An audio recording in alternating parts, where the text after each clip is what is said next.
Au moins 589 morts, le bilan humain du double séisme qui a frappé le Venezuela a presque doublé en 24 heures. Les blessés se comptent par milliers et au vu des scènes de destruction, le nombre de victimes pourrait être bien plus lourd. Plus de 50 000 personnes seraient portées disparues selon les Nations Unies. Christina Moleova. Des appels désespérés dans les rues de Caracas. Dans un silence quasi sépulcral, secouristes, volontaires et pompiers fouillent les décombres à la recherche de survivants. Un travail laborieux, sans matériel adapté, menacé en permanence par les effondrements et les répliques.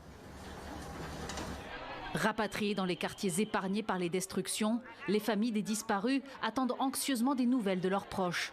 Chaque matin, à l'entrée du plus grand hôpital de la capitale, ils sont des centaines à consulter les listes de nouvelles admissions aux urgences, avec l'espoir d'y voir un nom familier.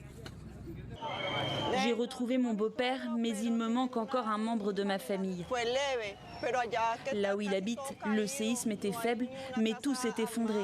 Il ne reste plus une seule maison debout et nous ne savons pas où il se trouve, s'il est sous les décombres ou ailleurs. Dans les pays voisins, la diaspora vénézuélienne se mobilise et organise des collectes pour ses familles, comme ici à Quito, en Équateur. Nourriture, eau potable, biens de première nécessité.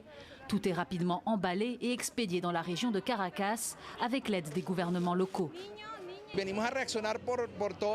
Nous avons été bouleversés par toutes ces images de dévastation et de souffrance.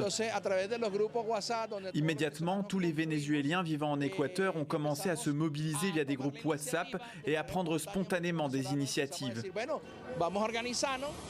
L'aide internationale commence elle aussi à arriver.